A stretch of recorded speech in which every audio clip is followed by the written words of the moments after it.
அஸ்ஸலாமு அலைக்கும் வரஹ்மத்துல்லாஹி வபரகாத்து.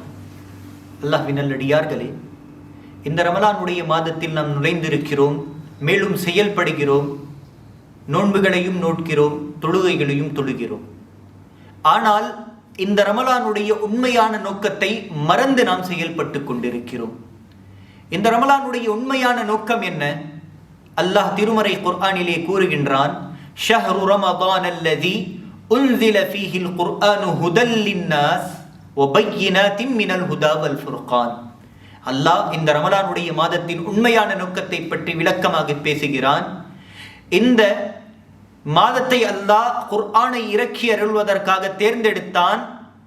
இந்த குர்ஆன் இறக்கப்பட்ட மாதமான இந்த ரமலான் ஒரு மனிதனை நேர்வழிப்படுத்துவதற்காகத்தான் இறக்கப்பட்டுள்ளது என்று. மேலும் இந்த குர்ஆன் இறக்கி அருளப்பட்ட காரணத்தினால் தான் அல்லாஹ் நோன்புகளையும் கடமையாக்கி இருக்கிறான். ஆனால் நாம் என்ன நினைக்கின்றோம்? வெறும் ரமலானுடைய மாதத்தில் நோன்பு நோக்கக்கூடிய அந்த 12 அல்லது 14 மணி நேரங்கள் பசியாக இருக்கக்கூடிய அந்த நேரங்களில் மட்டும்தான் நாம் ஹராமான காரியங்களில் இருந்தும் தவறான எண்ணங்களில் இருந்தும் தூரமாக இருந்தால் இதுதான் ரமலான் என்று நாம் நினைத்துக் கொண்டிருக்கிறோம். இது தவறான புரிதல்.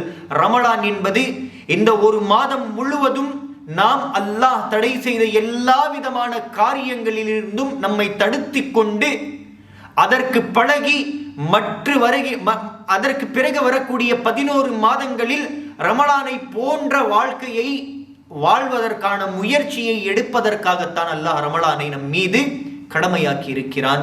நோன்புகளையும் கடமையாக்கி இருக்கிறான்.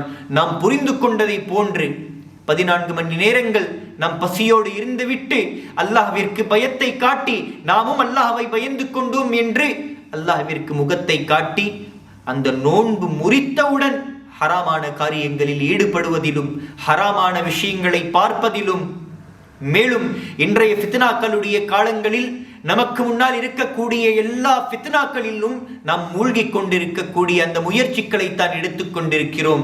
ரமலான் இந்த நோக்கத்திற்காக வரவில்லை. யார் இப்படி ரமலானில் செயல்படுகின்றானோ அவனுடைய எந்த ஒரு செயல்பாடுகளும் அல்லாஹ்விடத்திலே ஏற்றுக்கொள்ளப்படாது. நாம் கேட்டிருப்போம், ரமலானுடைய நோன்பை வைத்தால் இந்த சிறப்பு, ரமலானுடைய நோன்பிற்கு இந்த நன்மை, ஒரு நோன்பை வைத்தால் அல்லாஹ் 70 ஆண்டுகள் ஒரு மனிதனுடைய முகத்தை நரக நெருப்பில் இருந்து தூரப்படுத்துகிறான் என்று.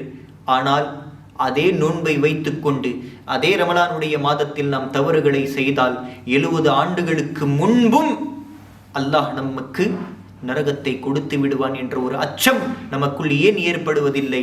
அல்லாஹ்வின் நல்லடியார்களே, இந்த அச்சத்தை ஏற்படுத்துவதற்காகத்தான் ரமலான் நம்முடைய வாழ்வில் வந்திருக்கிறது.